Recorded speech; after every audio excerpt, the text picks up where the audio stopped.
des architectes paysagistes.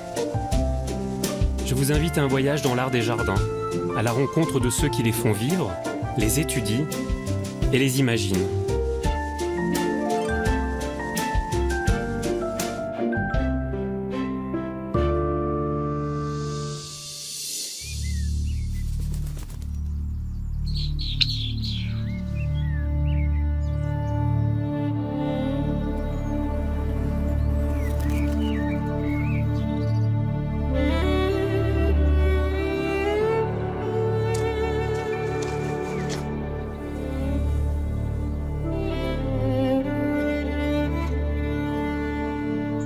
Au nord de l'Angleterre, dans le Cumberland, Levenshall est un domaine privé qui appartient à la même famille depuis 800 ans.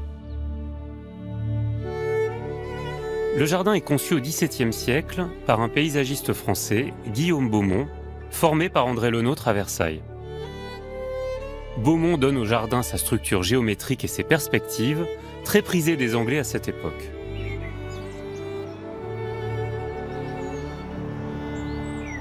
Depuis, Levenshall a traversé les modes en gardant son caractère d'origine, et il témoigne aujourd'hui encore de la beauté des jardins formels anglais.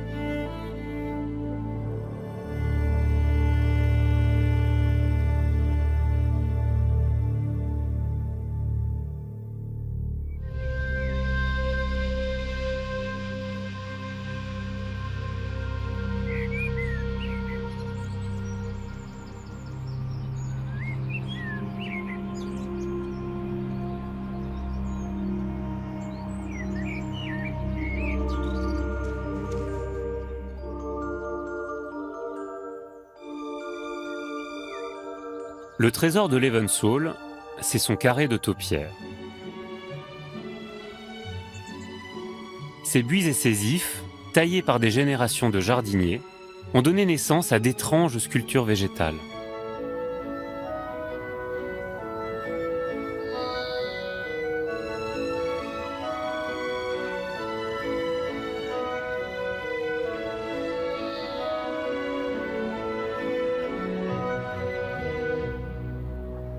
Chris Crowder est jardinier en chef de Levenshall depuis 30 ans.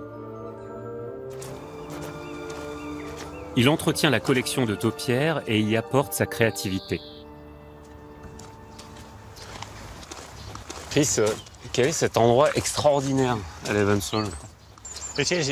Ici, nous avons une collection incroyable de centaines de formes différentes de buis et d'ifs. Chacun a sa propre personnalité, il n'y en a pas de pareil. C'est pas du tout un jardin régulier qu'on a sous les yeux, c'est un jardin poétique. J'imagine que ce jardin ici a commencé de manière très formelle, avec des plantations très géométriques, régulières.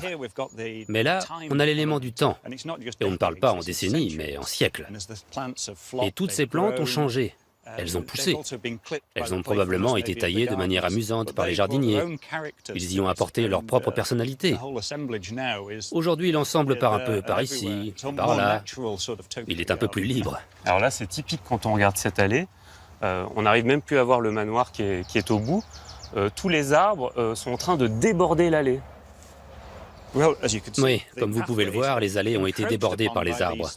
On ne peut pas les tailler exactement comme la fois d'avant. Chaque année, elles débordent un peu plus sur l'allée. Et ces plantes sortent des bordures de tous les côtés, et l'allée disparaît progressivement derrière les arbres. Donc ici, les taupières à Levenshall sont vraiment accompagnées, en fait. Vous venez pas maîtriser à la perfection toutes les formes, vous les laissez s'exprimer. Oui, je pense que nous intervenons dans une réciprocité. Nous laissons les arbres se développer, mais nous les aidons également à pousser dans la bonne direction. Nous les laissons pousser un peu chaque année. On les laisse se déployer, on ne les coupe pas une fois qu'ils ont un certain âge. Au contraire, on cherche à épouser leur caractère et on taille autour.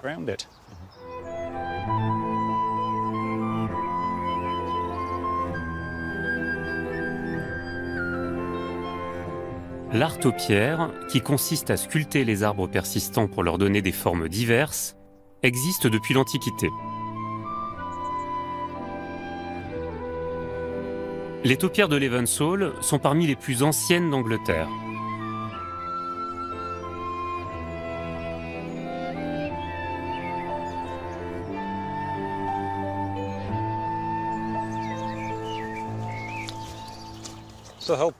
Cet endroit a un passé magnifique. Tout a été enregistré, d'abord dans des lettres, puis par des peintures et des photos. Il y a environ un siècle, quelques cartes postales ont été faites. En voici un exemple. Nous sommes à peu près à l'endroit où elles ont été prises. Cela montre comment le jardin a évolué, à quel point rien n'est figé. Les taupières grandissent et se développent. Et ici, nous avons ce que nous appelions la lanterne portugaise. Mais elle ne ressemble plus tellement à ça aujourd'hui. C'est cette forme avec l'anneau au-dessus. Il faudrait plutôt l'appeler le cyclope maintenant. Donc là, Chris, on voit bien que les formes sont complètement distendues. On le voit avec la porte.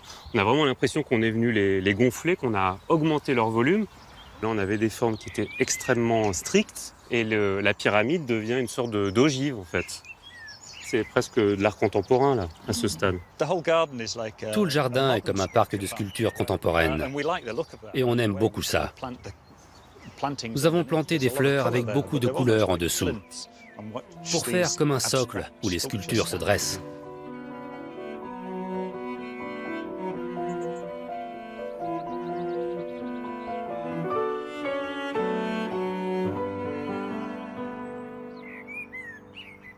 Alors les formes, elles sont devenues tellement étranges que finalement, ce jardin, il fait appel à notre imaginaire. On peut interpréter chaque forme de plein de manières différentes. C'est un peu comme un pays merveilleux, des formes comme un conte de fées. C'est tellement étrange qu'il ressemble à des personnages de dessins animés. Spécialement celui-là. Celui-là ressemble à R2D2. Tout le monde, chaque génération, peut voir quelque chose de différent dans ces formes. Sont-elles des sculptures abstraites, des peintures de Dali, ou de simples personnages de Disney? Ou peut-être rien de tout ça. Où que vous regardiez, vous pouvez avoir votre propre interprétation. C'est très amusant, juste de se balader et d'explorer. Il y a quelque chose de formidable dans ce jardin. C'est de regarder un arbre qui n'en est pas vraiment un. Chris, vous ne vous contentez pas d'accompagner la nature, parce que par exemple, quand on regarde cette série de plateaux, on a plutôt le sentiment que vous êtes venu accentuer des formes inattendues, en fait. Oui, on pourrait faire des formes parfaites si on le voulait. Mais c'est un vieux jardin, et parfois nous épousons juste la forme vers laquelle l'arbre semble aller. Ça donne plus de personnalité à l'ensemble. Ça fait plus vieux. C'est plus amusant. Après un certain temps, il y a des surfaces planes qui commencent à s'affaisser. Nous avons essayé de les combattre, mais désormais, nous préférons plutôt les chérir et faire de ces œuvres très formelles quelque chose de plus abstrait. Vous utilisez essentiellement de l'if dans le jardin. Oui, celui-là est un if doré. C'est très beau dans le jardin. Il a un nouveau feuillage jaune clair. Pas du tout la même couleur que les autres. Oui, ceux-là sont plus sombres. L'if est parfait pour des formes plus grandes, qui vont jusqu'à 10 mètres. Mais pour les plus petites formes, on prend du buis. On peut les tailler de façon plus délicate. Il y a plusieurs exemples dans cette zone. Les buis, on les utilise pour des formes jusqu'à 2 mètres. Même s'ils commencent à être frisotants à cette époque de l'année, les formes peuvent être très précises et ça dure environ 6 mois.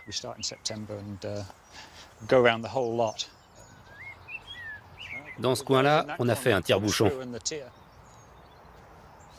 On n'utilise pas d'outils, ou seulement un bâton qui sert de règle. Avec un sécateur, je tourne autour, en le taillant de plus en plus haut. Et tout à l'œil alors? Oui, à l'œil. La première année, il ne ressemble à rien. Et puis, il devient de plus en plus compact. Ici, je taille pour ouvrir. Parfois, j'utilise un bâton ou une corde pour que le disque soit bien circulaire. Quand ils sont petits, ils sont malléables. On peut facilement changer leur forme. Et je suis très fier de mes petits bébés dans le jardin. La plupart du temps, c'est moi qui les taille. Ça assure une continuité dans leur forme. Ça, c'est des nouvelles sculptures alors que vous venez ajouter à Levenshulme. C'est une manière de marquer de votre empreinte le jardin de Levenshulme. Oui, c'est formidable de pouvoir laisser ma marque ici. Ça fait 30 ans que je suis là et j'espère rester encore longtemps. Je pourrais voir ce que j'ai planté devenir partie intégrante du jardin. Je laisse mon empreinte pour les prochaines générations. Enfin, j'espère.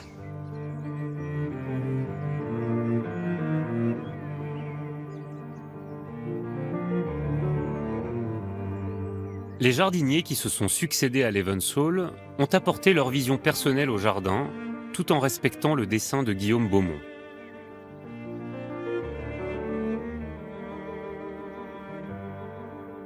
Susie Bagot est l'actuelle propriétaire du domaine. Son mari est le descendant de James Graham, à l'origine du jardin. Suzy, comment commence l'histoire du domaine de Levenshulme? Ça commence très tôt. Le terrain a été clôturé pour la première fois au XIIe siècle.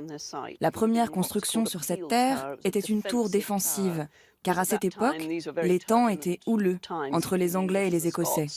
C'est le début de Levenshulme. Quand Graham achète la maison en 1689, il ajoute 2 ailes, au sud et à l'arrière de la maison, et il amène le paysagiste Beaumont qui commence à dessiner le plan du jardin tel que nous le voyons aujourd'hui. Et donc c'est James Graham qui va décider de construire un jardin autour de son manoir. Oui, quand il arrive, il n'y a pas de jardin, juste une simple étendue ouverte. James Graham a probablement rencontré Guillaume Beaumont à la cour du roi Jacques II. Beaumont travaillait pour le roi au château de Hampton Court. Alors quel type de jardin Beaumont va proposer à James Graham? Il faut se remettre dans le contexte de l'époque. À la fin du XVIIe siècle, le jardin formel était très à la mode. Donc il composait avec ce qu'il connaissait, à savoir le jardin régulier, comme à Hampton Court. C'était très structuré, dessiné avec beaucoup de détails et en accord avec la mode de l'époque. C'était très géométrique. C'était le modèle à suivre. J'imagine que la difficulté pour Beaumont était de travailler dans le nord, avec cette météo, et de faire pousser des choses plus difficilement qu'ailleurs. Il sélectionnait attentivement les arbres, les plantes, les légumes et tout ce qui pouvait pousser par ici.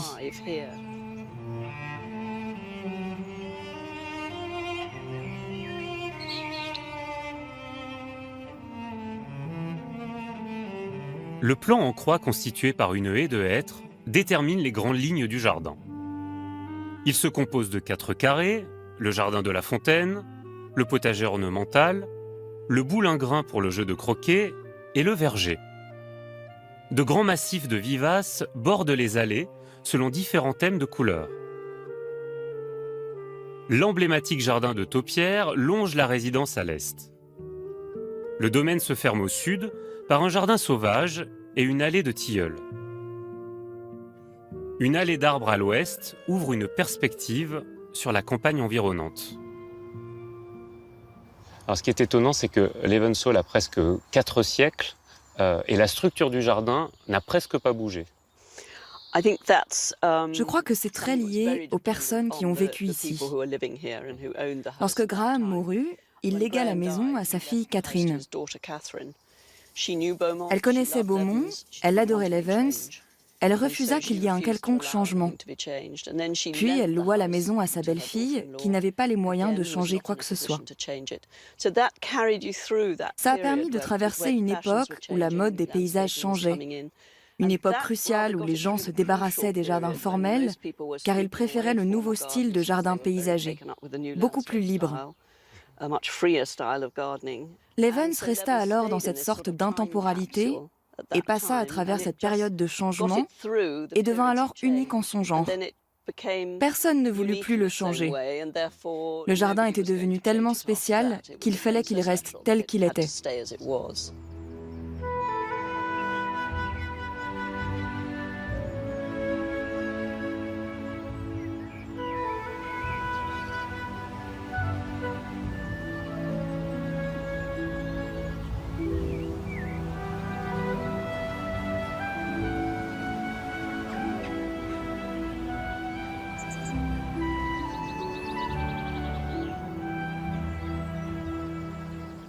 Alors effectivement, la structure, elle, n'a pas changé. Le tracé du jardin est toujours le même aujourd'hui.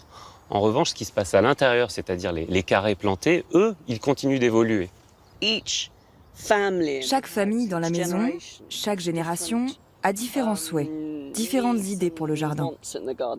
Dans les années 1920, la famille qui vivait ici avait des cours de tennis dans le jardin. Maintenant, nous avons des fontaines. C'est totalement nouveau. Ça évolue et c'est fascinant. Mais la famille reste très stricte sur le fait qu'il faille rester fidèle au plan originel de Beaumont. Les choses changent toujours d'une certaine manière. Mais pour moi, ce qui est vital, c'est que fondamentalement, la structure même du jardin ne change pas. La nature du jardin, son atmosphère, son caractère doivent rester les mêmes. Et il y a bien des façons de conserver tout ça aujourd'hui.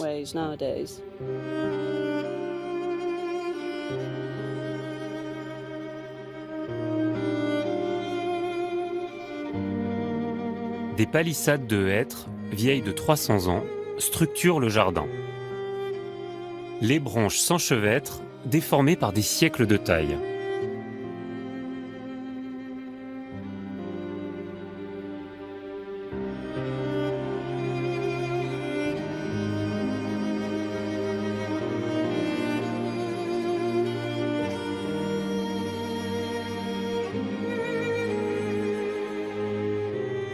Aux confins du jardin, Guillaume Beaumont aménage une ouverture singulière sur le domaine.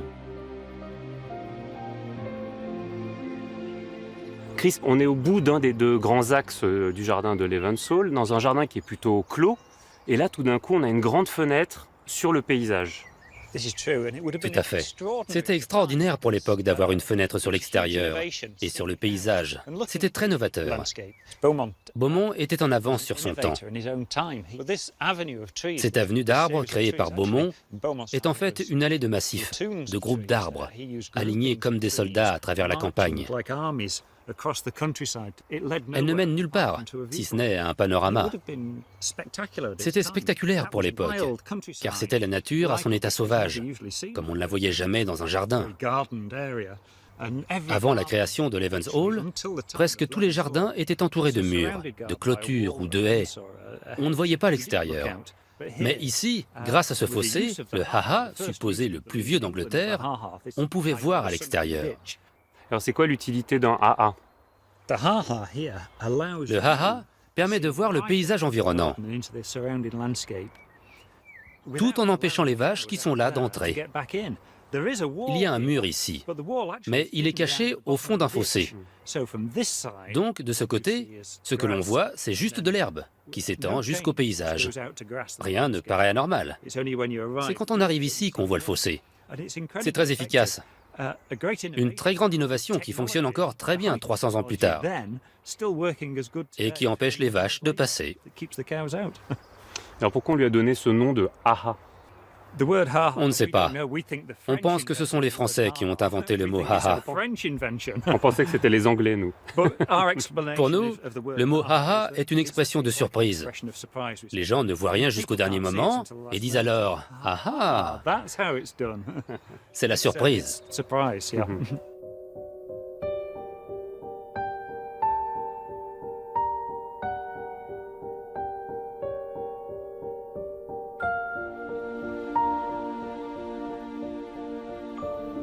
Dans le verger, de grands massifs fleuris bordent les allées.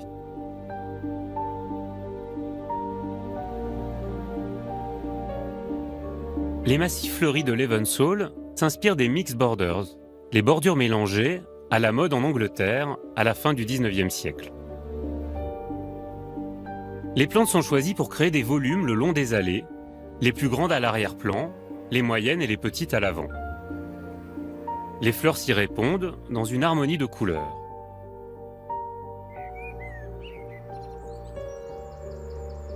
Leslie Winter est jardinière à Levenshulme. Elle est responsable des massifs fleuris. Tu veux bien faire un nœud? Here?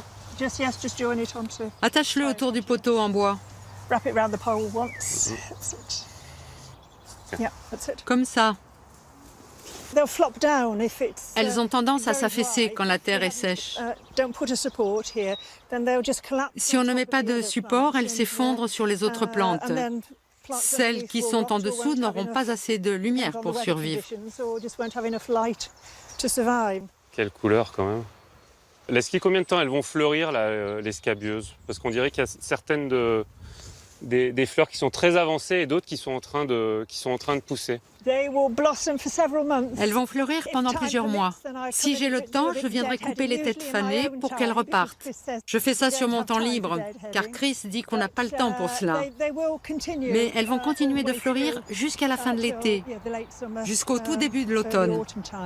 Donc Leslie, là on est dans l'axe médian du jardin qui traverse en fait les haies de hêtres et puis le cercle de hêtres. Et c'est ici que vous avez décidé d'installer les grands massifs fleuris de Levenshulme. C'est un peu le feu d'artifice ici. Oui, c'est vrai. C'est magnifique. Je l'appelle le plat de résistance du jardin. C'est l'endroit où je passe le plus de temps. J'y suis très attachée. La vue sur l'allée est magnifique, traversant la haie jusqu'au AA. Il n'y a pas trop de variétés de plantes qui se bousculent pour attirer l'attention. On répète les mêmes espèces pour essayer d'avoir un effet miroir, une régularité qui apporte cet aspect apaisant. C'est vrai qu'avec le feuillage des hostas, on voit bien que vous le répétez à plusieurs reprises le long de l'allée. Oui, ça fait ressortir les fleurs blanches qu'on a là. Ça donne du relief à l'ensemble.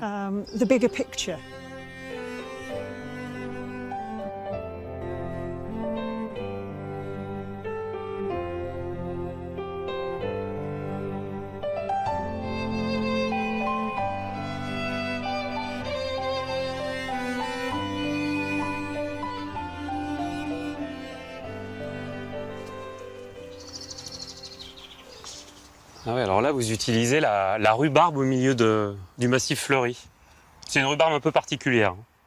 On l'appelle la rhubarbe ornementale, Rheum palmatum. C'est très sculptural, ça fait de très beaux pieds pour les fleurs. Elle a bien sa place dans ce massif. Et puis les petites digitales là qui dépassent, qui sont magnifiques. Oui, elles sont superbes. Celle-là, elle est un peu bizarre. Oui, celle-là est une mutante. Ici, il y a les fleurs normales et celle-ci au-dessus qui est comme une sorte de campanule. On a gardé ces graines pour essayer de la reproduire et en planter d'autres dans les massifs.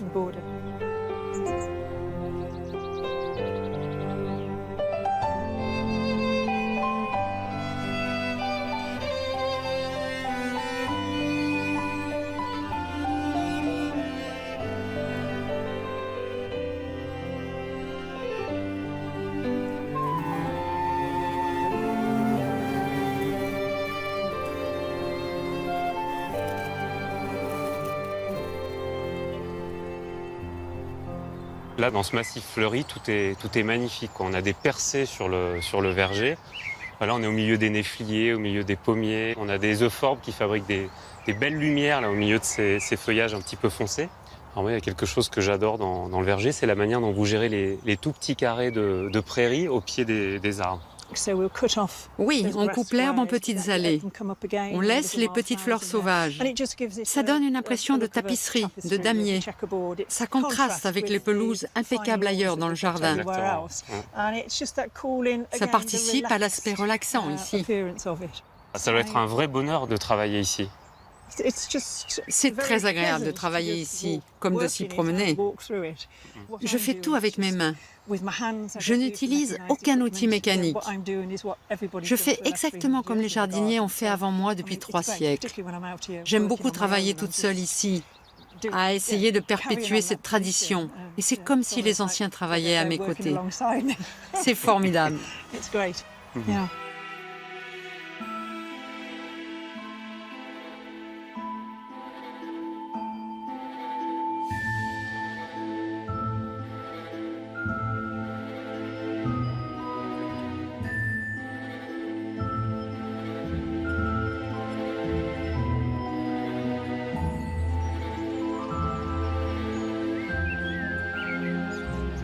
Chris, tu vis dans la même maison que Beaumont, qui a conçu le jardin de Levenshulme.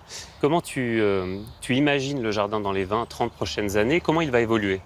Dans un sens, nous refaisons le jardin chaque année. Et chaque année, nous sommes enthousiastes à l'idée de créer de nouvelles choses. Bien sûr, nous gardons sa structure originelle. Mais il y a encore beaucoup de choses à imaginer, à apporter dans les plantations. Donc je pense qu'il va continuer à changer jusqu'à ce que je vieillisse. Quand je ne serai plus là, j'espère que mon successeur emmènera le jardin dans une autre direction, avec enthousiasme et la même liberté que moi. Et les innovations du futur seront ainsi le prolongement des 300 dernières années.